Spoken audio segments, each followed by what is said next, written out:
And this is how her house of lies crumbles. Hello, my fam. It is Perez, the queen of all media, the original influencer, journalist, podcaster, and your number one source for everything It Ends With Us saga. As many of you know by now, it has well been established that the malignant media magnate has argued repeatedly, loudly, that there has been this well-oiled retaliatory smear campaign against her by Justin Baldoni and the Wayfarer defendants. And just this week, the imagined victims' lawyers told a judge in Las Vegas that I hold critical information. Critical. That means essential, needed to help prove this retaliatory smear campaign. Well, guess what? Your S-O-O-L. Shh, out of luck. Today, your boy was prominently featured on the court's docket. There was some chatter about me that was exhibited into evidence. And this chatter goes to disprove her theory that I was involved in a takedown of her. Remember some very, very important dates. The future Dancing with the Stars contestant alleged in her lawsuit, which was filed in December of 2024, that this alleged retaliatory smear campaign began many months prior.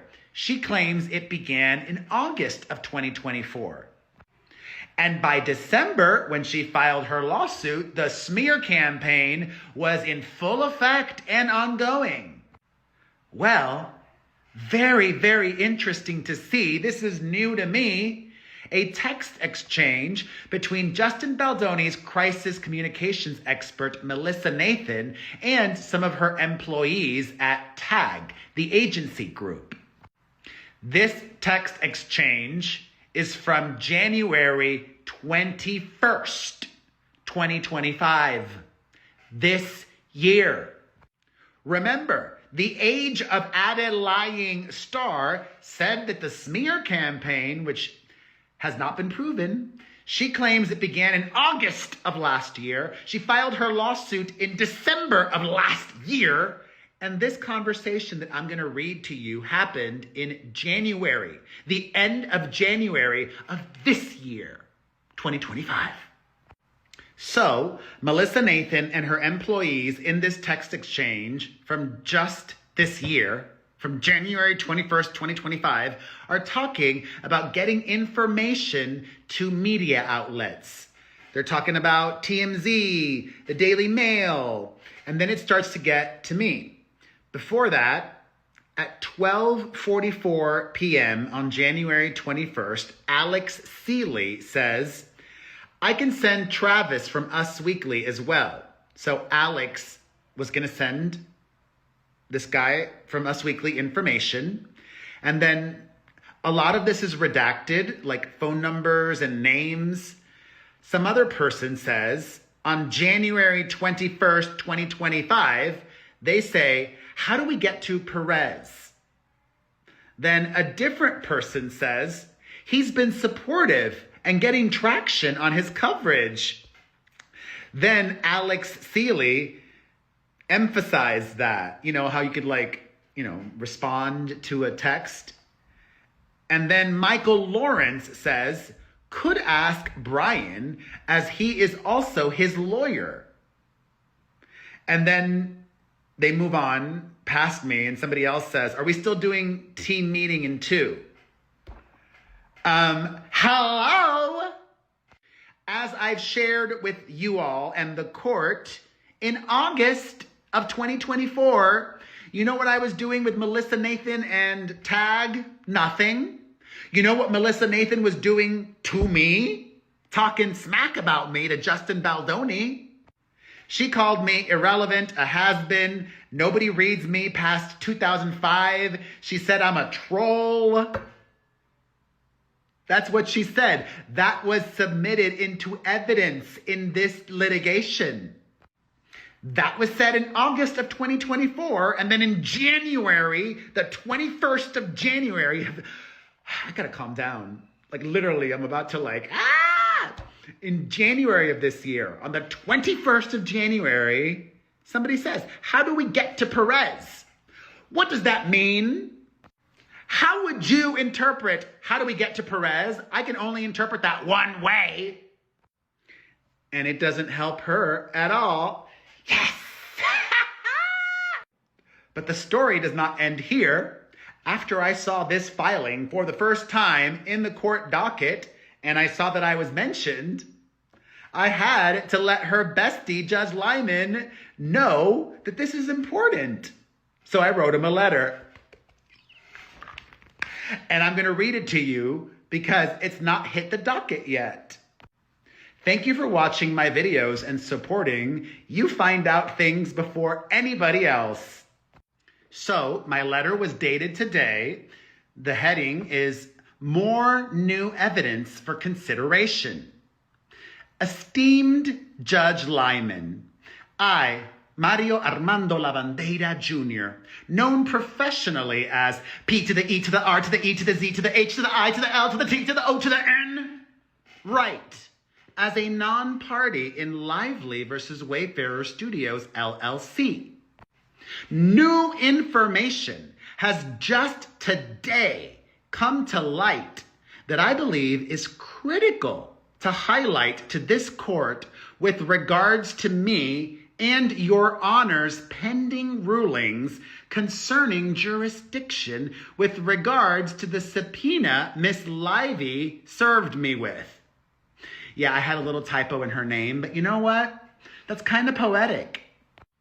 Earlier this week in Las Vegas, the new local lawyer for Blake Lives Matter incorrectly spelled my name. So I think this was meant to be, and it's forgiven. So I told Lyman, new information has just today come to light that I believe is critical to highlight to this court with regards to me and your honor's pending rulings concerning jurisdiction with regards to the subpoena Miss Lively served me with. In the public docket for this litigation, docket number 682, Exhibit H, directly discusses me. I've attached that here for easy reference. That piece of evidence is a text exchange between defendant Melissa Nathan and employees of her communications company, TAG. This exchange happened on January 21st, 2025. In this communication, the employees share the following. And then I literally copied and pasted in this PDF in the document that I sent to Lyman. How do we get to Perez? Somebody said. He's been supportive and getting traction on his coverage, somebody else said. And then Alex emphasized that. And then Michael said, could ask Brian. He is also his lawyer. And then they moved on and stopped talking about me. So I tell her BFF, the above clearly undercuts at Miss Lively's false narrative that there was some grand smear campaign against her that I was involved with. My dislike of her actually has everything to do with things she has actually done. Miss Lively got married at a plantation. See Exhibit 1. Oh yeah, I went there. Exhibit 1 is a news article talking about her getting married at Boone Hall, a former plantation in the South. Then I continue telling Lyman, Miss Lively admitted to doing blackface. See Exhibit 2. An article with video of her admitting to doing blackface. I then tell Lyman, Miss Lively mocked and belittled a journalist for congratulating her on being pregnant.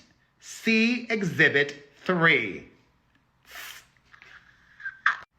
I went there. The list is long and could go on, but the point is, I did not need anyone giving me reason to dislike Miss Lively. I had plenty of reason on my own, especially after reading Mr. Baldoni's complaint, which showed unedited texts and countless emails that helped inform my opinion about what really happened leading up to this litigation. The referenced exchange between the TAG employees happened towards the end of January of this year. I began reporting on the It Ends With Us saga in August of 2024. The same month, Miss Lively said the alleged retaliatory smear campaign began.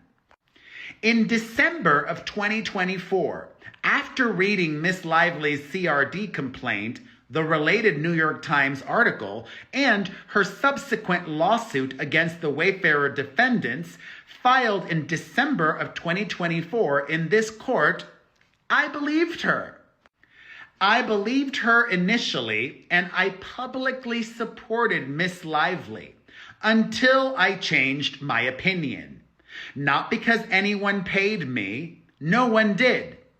Not because anyone told me to write negative things about Miss Lively, no one did.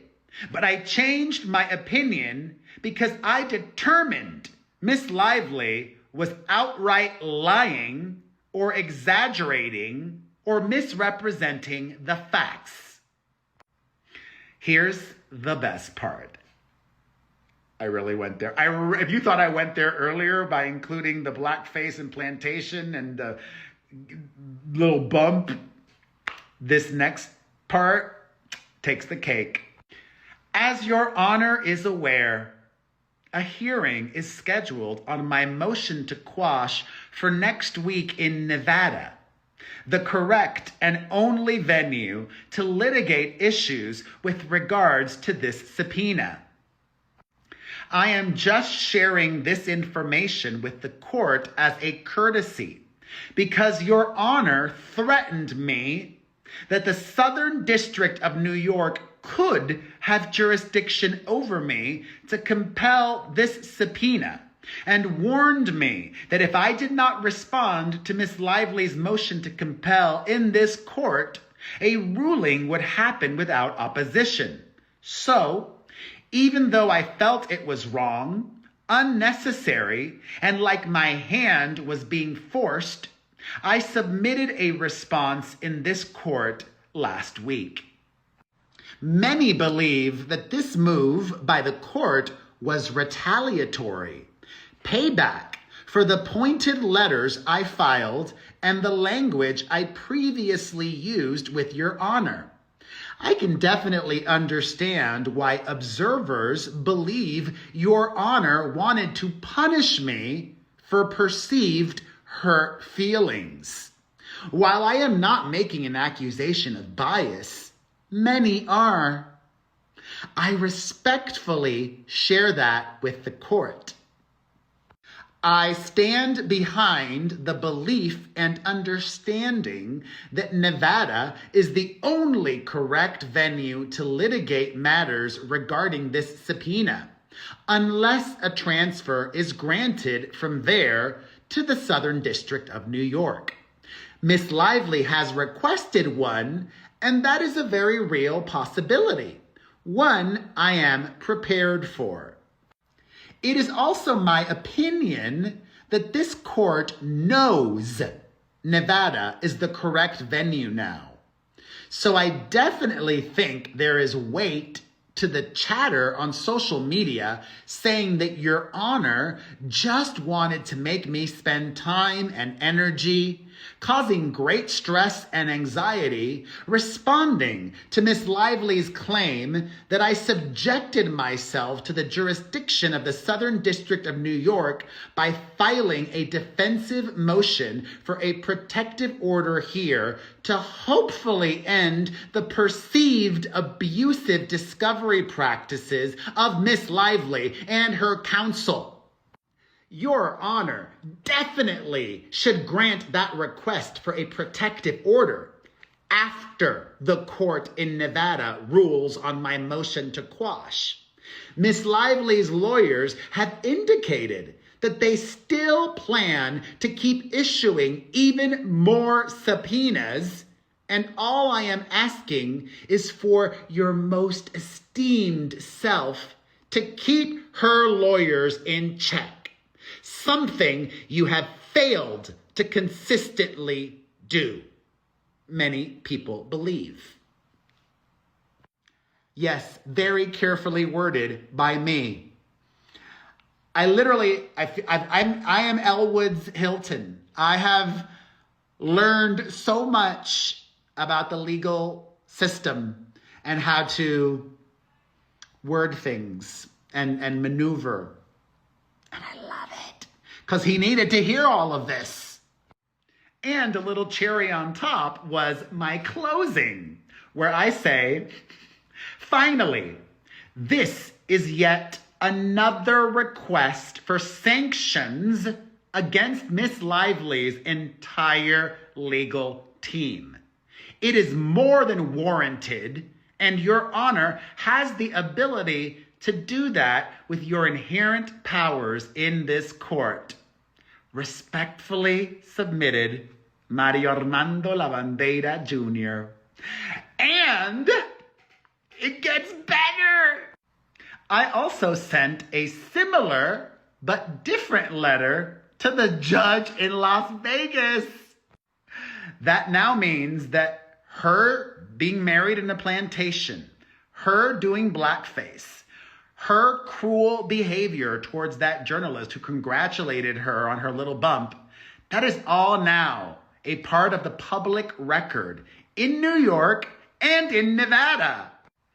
And I think it was also not just relevant, but especially relevant for this judge in Las Vegas to hear everything, because it just so happens that the judge is a person of color. Judge Boulware is black. And her team let him know about my nicknames like Blackface Betty and Ku Klux Khaleesi. Well, now I gave Judge Boulware some very important and needed context. I'm only going to read to you the parts that are different, okay? Most Honorable Judge Boulware, I, Mario Armando Lavandera Jr., known professionally as Perez, H to the I to the L to the T-O-N, write in regards to the upcoming hearing on my motion to quash, scheduled for next week in this court. New information has just today come to light that I believe is important to highlight to Your Honor with regards to me and the pending rulings concerning the subpoena Miss Lively served me with in this district. Lively was spelled correctly in this letter. So the next part's identical. New evidence was just submitted, blah, blah, blah, in the public docket, blah, blah, blah. That piece of evidence is a text exchange, blah, blah, blah. The exchange was from January 21st, 2025. I copy and paste the communication where the tag employees talk about me. I tell the judge how the above undercuts her false narrative about the smear campaign that I was involved with. I tell the judge my dislike for her is organic, and then I explain why. Exhibit 1, Exhibit 2, Exhibit 3. I remind the judge that the alleged smear campaign began last August. I began covering this last August. And then in January of this year, the tag employees are saying, how do we get a hold of Perez? So here is where the letters differ. I believed her initially, etc., but I changed my opinion because I determined Miss Lively was outright lying or exaggerating or misrepresenting the facts. Misrepresenting the facts is something that Miss Lively's counsel has done repeatedly in their opposition to my motion to quash and in their cross motion to compel. I look forward to explaining how and truthfully answering any and every question Your Honor may have. This subpoena and the court's ruling is a matter of great concern for not just me, but also for journalists all over the state of Nevada and across the country. I thank Your Honor for treating this with urgency and scheduling a hearing promptly. This letter is also confirmation that I will be in your court on August 28th in LV Courtroom 7C at 12:15 p.m. as instructed.